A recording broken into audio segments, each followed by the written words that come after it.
Thanks for coming today. Thanks for having me. It's definitely a lifelong childhood dream come true to get to work here, and I've been here about 9 months, and everybody's been super receptive and kind, and this valley is a real wonderful place to move to, so I sure appreciate all of that, and it's a real honor working with all of you. So today we're going to talk pretty quickly about a new technology we have here at Alamo Pintado to treat skin cancer in the horse, which can be a real challenge. First off, maybe a show of hands, how many people have dealt with a skin tumor on their horse? Yeah, so it's about 70%, and the numbers get higher and higher as our horses live longer. So we're going to be dealing with this a lot more and more, especially in California where there's so much UV radiation as well. So cutaneous tumors or skin tumors in the horse, most commonly we see sarcoids, certainly in this practice, and that's followed by melanomas and squamous cell carcinomas. The problem with these tumors is, they'll continue to grow, but they're also often close to very sensitive structures, in this instance the eye. And that makes them very challenging to treat because you can't just remove them because that'll prevent function of the eye, the tear film ulcers. We also see this in close proximity to genitalia or saddle fit problems around joints, things like that. So we need to treat these effectively and quickly. They can also have an aggressive nature. Typically in the horse it's locally aggressive, so not systemic disease most typically. However, they will metastasize very, very rarely in bad cases. Our treatment objectives need to be, we need to selectively reject the tumor while maintaining the normal tissue surrounding it so the horse has good function. And we need a long-term resolution. I think anyone with their hand up was probably frustrated and disappointed in that these tumors often just keep coming back no matter how hard you try. We need to restore the function of the horse and the anatomy so it can go back and do its job and it can wink its pretty little eye at you. And we need to prevent metastasis, and the only real good way to do that is to have a quick, discrete, and concrete final resolution. And finally, the treatment has to be safe to the patient and the client. Many different treatment options for treating tumors in the horse, which means none of them work all the time. And that's definitely what we see and what we deal with. There's many topical treatments. These are supposed to stimulate the body to recognize the tumor as foreign and help reject them. There's injectable or systemic immunomodulatory drugs to try to hype up the horse's immune system. We can freeze these tumors to try to have them essentially explode and have healthy tissue grow in behind them. You can go up to Davis and try radiation therapy. Surgery we use quite often. The thing with surgery is you got to get good surgical margins, otherwise the tumor is going to come back, and often it comes back more angry than before. We're starting to deal with vaccinations a lot more and more. The efficacy is probably mixed on that, but we're going to see that a lot more going in the future. And finally, chemotherapy. So chemotherapy we're using a lot more and more here, and in particular a drug called cisplatin. Cisplatin is a cytotoxic drug, which just means it kills cells, and it does that by damaging DNA and preventing the replication of DNA or the formation of new cells. The beauty of it is its mechanism, healthy cells can repair the damage it causes. Well, tumor cells can't, so it's a selective rejection of tumor while keeping the normal tissue around it. Now, the one catch is that it's a water-based solution, and our cell membranes, they're oil-based. So down here we have a cell wall, and that's called a phospholipid bilayer, and you can think of that as some olive oil. And the replication of the chromosomes, 64 chromosomes in the horse, is taking place in that purple nucleus. So we got to get this water-based chemotherapeutic inside this oil-based cell, and that's really what's prevented a large part of our success on these, because as we all know, oil and water don't mix well. The way we do that is a fancy new technology we have called electroporation. Electroporation is a mechanism where we apply an electric pulse to the cell membrane, and that causes little pores within the cell. These pores allow the chemotherapeutic that surrounds the cell to flow in through an osmotic gradient. When the electric pulse is removed, the chemotherapeutic is essentially locked in the cell where it works. We get 1,000 times the chemotherapeutic within the cell and 20 times the curative effect. When we mix electroporation with chemotherapy, the process is called electrochemotherapy. It's a big word, but that's why it's named that way. This is out of a human paper. You can see the tumors on the human's arm, so we're going to inject this tumor with cisplatin or a chemotherapeutic in and around the tumor. Now, the chemotherapy surrounding the tumor cells. We apply the electric pulse, and the chemotherapeutic, as represented by the gray circles, sucks inside the cells. The cell wall seals, and that chemotherapy stays inside that cell for it to destroy the tumor.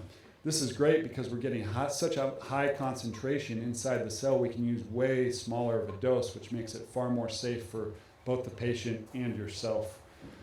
This was first published in human literature in 1991, and you can see in the last decade here, it's become far more popular in human medicine with over 450 scientific publications to this point. A lot of things in veterinary medicine lag behind human, and that's certainly the case with this. The first equine publication for this was in 2012, and we're using a lot more and more since then. Their results out of Europe are really pretty staggering. They reported on 47 horses with a non-recurrence rate at 4 years of 99.5% for sarcoids. Now that's individual tumors. Some horses had many tumors. It required about 2.8 treatments per tumor. Now, horses with many tumors, it's more like 4 treatments. And of course, size and duration and previous treatments all affects those results, but it's pretty encouraging.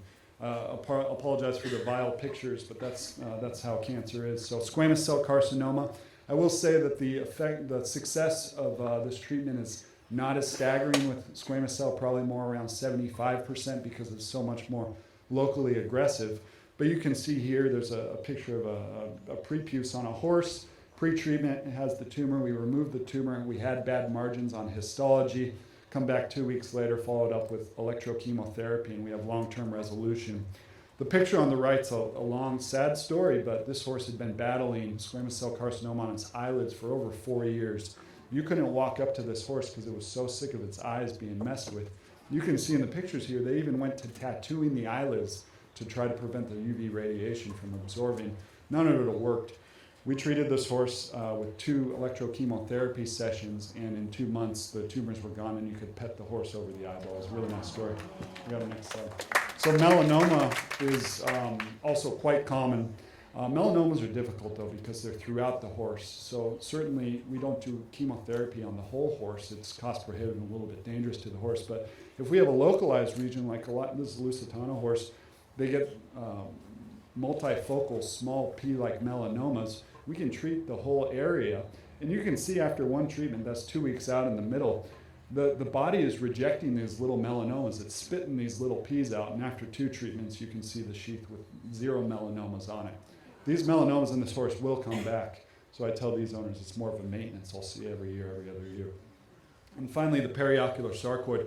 This is the most challenging sarcoid to treat in the horse, given its location, but these tumors also have an aggressive-like nature, and they're really hard to get rid of. This is one of our first cases here in May. This horse has a 2 by 3 centimeter tumor that goes down to the bone on the medial canthus or the inside of the left eye. After 1 treatment, I very commonly get a phone call saying, hey, this thing's really swollen, it's really ugly, what'd you do? And I give them a thumbs up because that means the body is recognizing this as foreign, we have an inflammatory reaction, and it's going to reject it. You can see the rejection process go on. We get a scab, then we get a divot. Finally, we peel off that scab and we have full resolution of the periocular sarcoid. That should be a 4-year resolution at least. Okay. You can press play on this. This is the process of electroporation. So it has to be performed under anesthesia because when you apply the electric pulse, that fires nerves, which causes muscle contractions. So if that happens to a horse unknowingly, they're going to fly out of the hospital. So we have to do this under anesthesia. That's the downside of the treatment. This is the most challenging case I've taken on thus far. The owner's in the room here and was kind enough to let me share the slides because we're pretty excited about it. This horse had been dealing with the tumor for over 6 years, many treatments, and it would come, it would go, but it was growing steadily with no real good recommendations to offer her. Finally, we got the unit in here and started applying electrochemotherapy. You can see this tumor started with over a 300 square centimeter area. We've done 4 treatments, and now we're down to less than 48 square centimeters. Not done yet. This is going to take more treatments. This is the most challenging sarcoid we've been faced with, but with persistence. This is, you can see the teeth there. It's on the ventral abdomen. So you wouldn't be able to address this horse anyway without anesthesia, period. Yeah, and the procedure also was with surgical debulking as well of the tumor, followed up by chemotherapy. Okay? And then she sent me an email last night. This is the before and after. When I first saw a picture of this horse, I actually thought it was a gelding, because you can see it, what I thought was a sheath there, but that's a big old tumor with maggots in it hanging down. Yeah, it was pretty nasty. And then this is where we are now, and it's shrinking down quite nicely. I'd love to answer any questions. Do you use electrochemotherapy if it's metastasized? So no.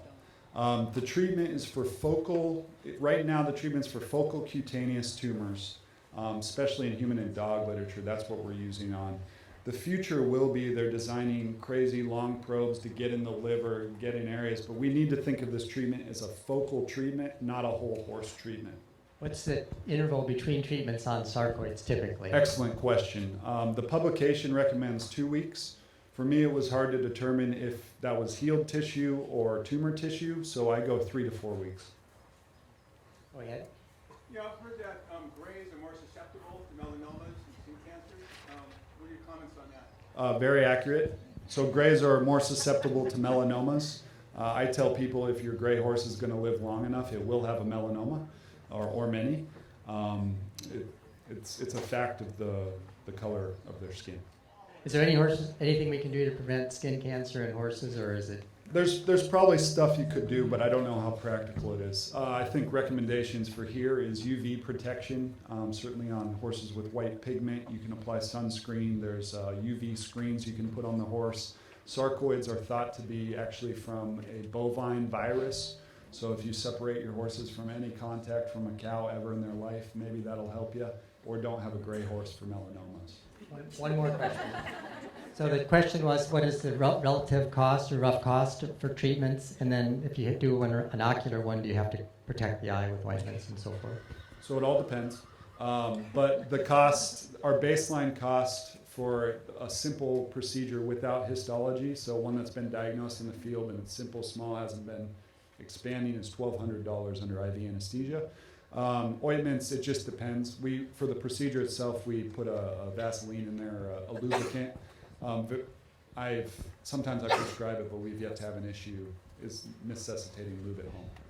Thank you very much.